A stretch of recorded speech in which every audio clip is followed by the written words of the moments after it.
Besoknya gue menebang pohon di dekat rumah biar nggak ada tempat gelap. Lalu gue juga memasang pagar berduri di bagian pinggir kolam lava. Setelah itu gue pasang pagar berduri di bagian samping, dan untuk bagian samping gue pasangnya nggak sebanyak di bagian depan karena struktur tanahnya kurang mendukung.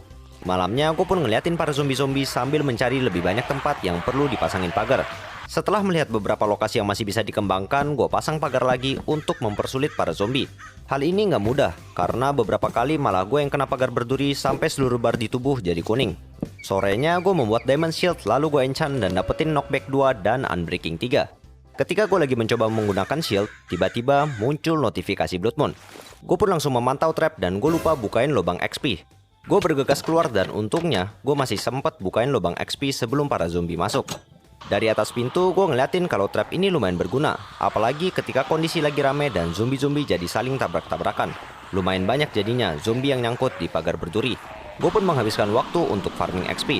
Besoknya gue lanjutin masang pagar berduri lagi, melihat kemarin pagar berduri ini sukses besar. Hari 64 gue melakukan aktivitas kayak biasa, manen kebun, cek stok aren masih banyak, stok kayu juga masih lumayan. Rasanya tuh udah siap buat ngelawan para zombie. Jadi gue cari-carilah item lain, siapa tahu ada yang berguna. Gue nemuin satu mod yang namanya Security Craft dan ada banyak hal baru di sini. Yang bikin gue tertarik adalah Electrified Fence atau pagar listrik. Bahannya sih lumayan mahal, 4 iron buat satu pagar. Jadi gue cuma crafting 2 doang buat ngeliat fungsinya. Gue pasanglah dan dengan pelan-pelan gue deketin. Ya, nggak terjadi apa-apa. Udah crafting mahal-mahal malah nggak work, dan yang lebih ngeselinnya nggak bisa dihancurin. Gua cari lagi di mod ini, siapa tahu ada item khusus, dan gue nemuin Universal Block Remover. Gue crafting lah barangnya dan untungnya pagar listrik ini bisa dihancurin. Karena gue masih penasaran, jadi gue pengen pasang pagar ini di bagian depan. Pas gue ngeliat ke lubang XP, ada satu kelinci percobaan. Gue pun turun dan masangin pagar listrik, dan dari pengalaman sekitar 2 detik ini, suaranya satisfying banget. Ditambah lagi item ini terbukti worth ke zombie dan 100% aman ke gua. Buat tes apakah pagar ini worth it, gua crafting satu lagi dan gua letakkan di depan lubang XP. Malamnya gua tunggu di atas pintu dan kalian bisa lihat sendiri.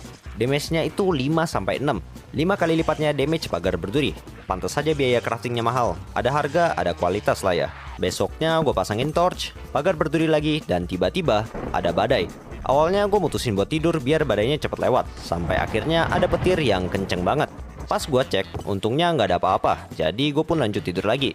Hari ke-66 gue bangun dan ngeliatin keadaan sekitar, jaga-jaga takutnya ada yang kebakar. Bukannya kebakar, gue malah nemuin kuda tengkorak di atas pohon. Gue nggak punya saddle, tapi kalau punya kuda tengkorak walaupun nggak bisa ditunggangin pastinya mau banget. Gue pun langsung pergi ke situ untuk menjemput si kuda. Gue tebanglah pohonnya dan... Ini pertama kalinya gue ngeliat skeleton di dunia ini, dan jujur gue juga baru tahu skeleton